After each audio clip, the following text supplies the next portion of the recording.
Yo guys, what's up? This is Jay Barr, and in this video I take you through the Monark plugin by Native Instruments. This is not a 10 or less video. Usually I like to try to keep it in 10 or less. This is an overview, so if you have Monark and you're not quite sure what all the knobs do, this video is for you. So yeah, I hope you guys enjoy this one. If you do, leave a comment, leave a like, share it, whatever you want to do, guys. But I appreciate your support, and until next time, this is Jay Barr with Barr Creative, and this is a Monark plugin overview. Later.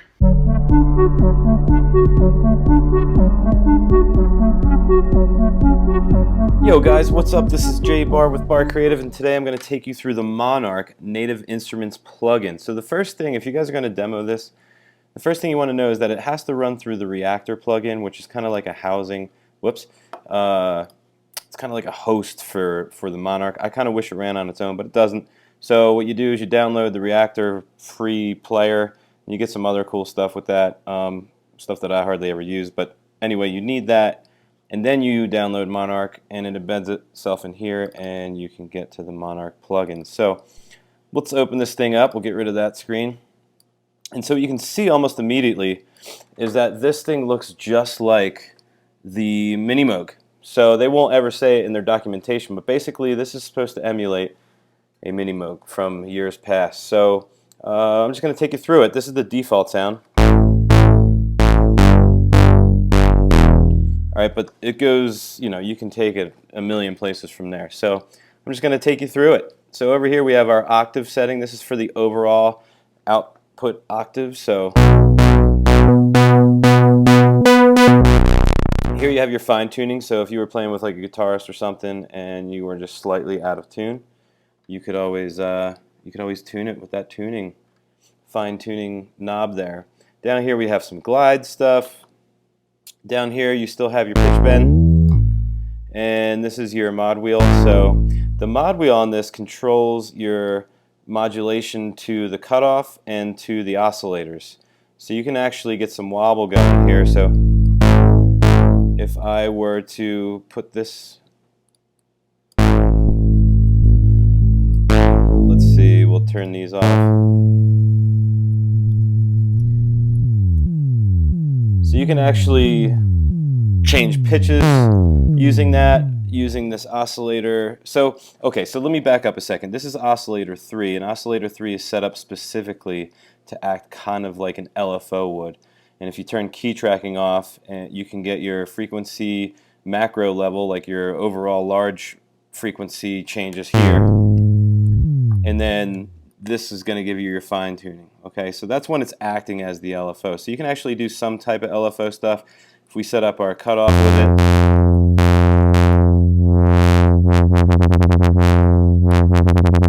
I mean, you could do sort of like a wobbly kind of thing with that. So that's what this does down here. You can also link it to your noise too. So that's kind of cool if you want to mess with maybe not so much the cutoff.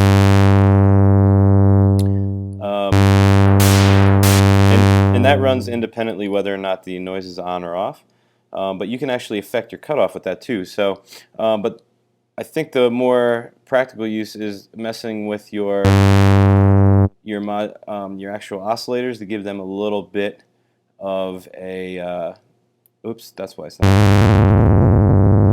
a little bit of a dirty sound. So what it's doing right now is it's modulating the oscillator through this noise frequency, so the noise generator. So you can get, some dirty sounds out of that. I typically leave this off until last, so I'm going to do that now.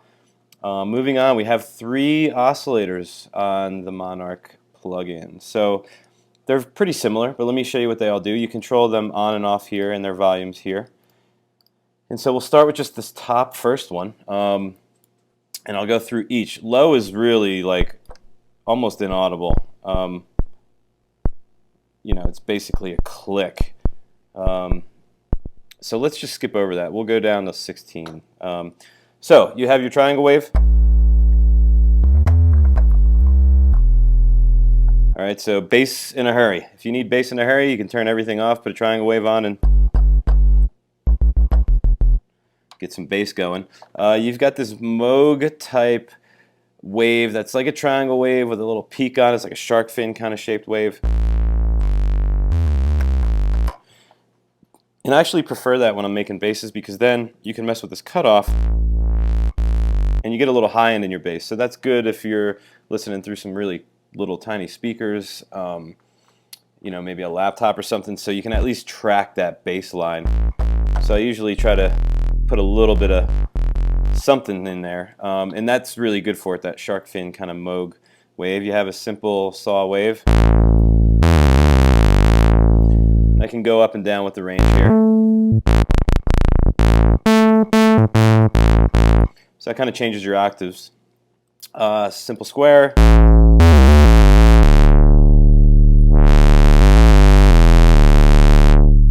So you can hear it's got that gritty old school sound to it. Your pulse width is kind of these last two, so you have a square and then the pulse width changes on these last two waves.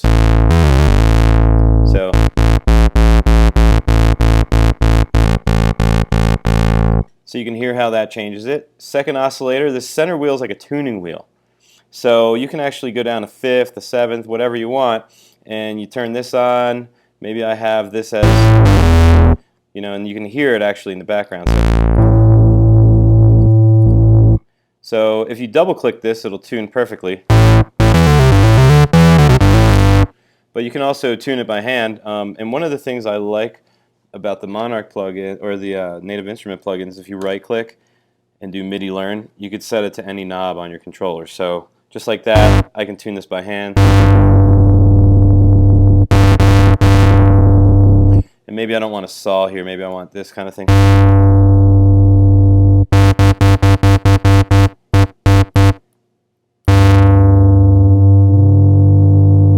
So you can hear that being affected. You can adjust the volumes of each oscillator. And maybe, thank you, maybe and you could do some effects with that too. But anyway, let's keep it moving here. Maybe I'll set it up like this. But sometimes what I like to do on here is just kind of go saw wave crazy. And if you do single saw waves too, they sound pretty wicked on this.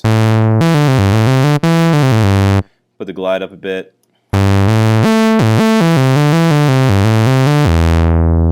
So pretty cool. Third oscillator, like I said, you can actually modulate with this. If you want to play it, you got to put key tracking on, otherwise it won't stay pitched. It'll just be a frequency without key tracking, and usually you got to kick it up into the audible range. Turn it on, and you can barely pick that up, but maybe if I leave it here, you can hear some bass. So I'll turn it off.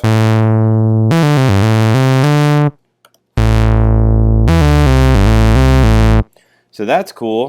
Moving over here, again, if I want to mess with these, I just right click, turn my MIDI knob, and it's set. Like, there's none of that messing around like Logic where it gets confused. I mean, it's just there.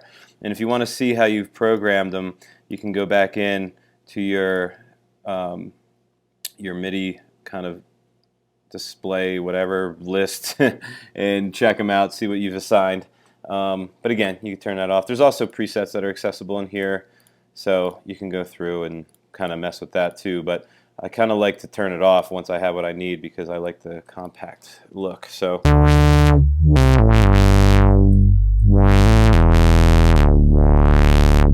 really fun.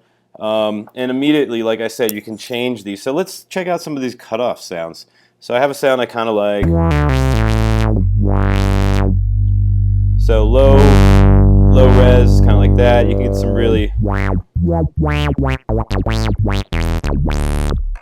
wet, kind of dirty sounding, shardy sounds, man. Like, wait, maybe it'd be more like a shart would be maybe. Oof, that'd be bad.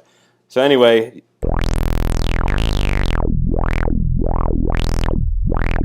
you get some really cool sounds quickly, and that's the one thing I like the most about Monark, is that you can get right into it. They have different sounding filters. I'll run through these quickly for you guys. So they get this MM, which presumably stands for Mini Moog, so like the Moog sounding filter, which is basically a low pass with some extra sauce on it. Then you got your two low pass types. Try the next low pass. And you can adjust that resonance too. And contour. That kind of affects how that resonance is going to play into the cutoff. Bandpass, we'll check it out since we're over here. So you can mess with that as well. If you really want to dial in a bass sound, you could do a bandpass and just get the bass tones. Again, if you click modulation on, and let's just destroy our sound here for a second, and this will work whether it's on or off.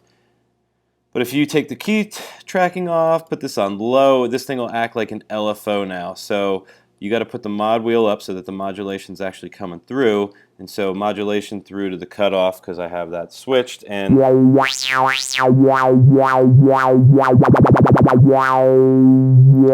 so again, you can set this to a knob.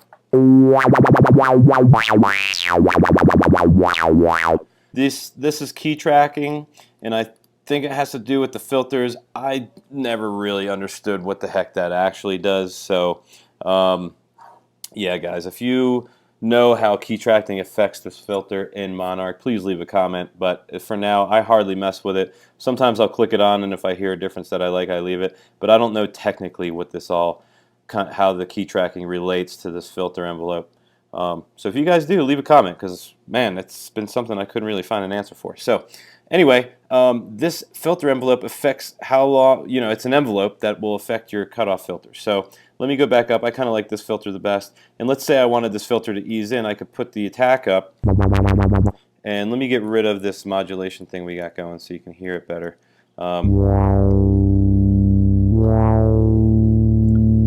Take the mod off. So you can hear the attack sets in at 0.6 of a second, so 600 milliseconds. And then we have a decay where it drops down to that sustain level. So it's got that wow. But if I put the sustain up, it'll hold higher. If I put it lower, it'll be a really pronounced like wow. So you can mess with your filters. Now, this is a monophonic instrument. You cannot play it polyphonic. So if you tap another key, you'll hear how it just goes. But you can also mess with the glides. So you can play with that. Just wanted to let you know it's a monophonic instrument, and you can mess with the glide times and the glides and why is this being weird. There we go. Last but not least, we have these buttons down here in this last set of knobs. So this is actually the amplitude, the amp envelope. So basically how long it takes for this sound to get full volume is the attack. So we'll put it for 1 second. You can hear it phase in. Okay, decay, same thing. If you know ADSR settings, you'll know what this means, and the R is actually here. I'll show you how that works. Your decay is how long it takes to go from that peak volume back down to the sustained volume. So if I put my sustain up, put this down, take the decay off altogether, it'll just go up and stay there. Oops, sounds like, oh, that's because we have this going. And you can make it plucky.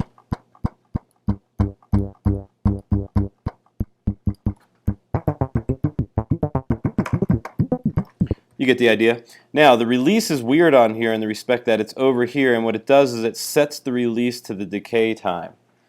So if I want to release, if I tap this, actually, let me make it long. So I just tap the key there. Let me make it just under a second.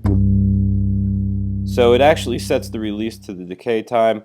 The top one is for the filter. So the filter envelope you can also put a release on related to the decay time. And that's the overview of Monarch. I love it. For me, I use it mostly for basses and leads when I want to get something quick going. And yeah, it's just a great plugin to have. You can also do some under the hood stuff and kind of really fine tune it on the back. I'm not really going to get into this in this video, but if you wanted to affect your mod wheel curves and your pitch bend curves and all that stuff, you could definitely do it from in here. So I hope that was good, guys. I hope it was helpful. I'll see you next time. This is J Bar with Bar Creative, and this was a Monarch overview video.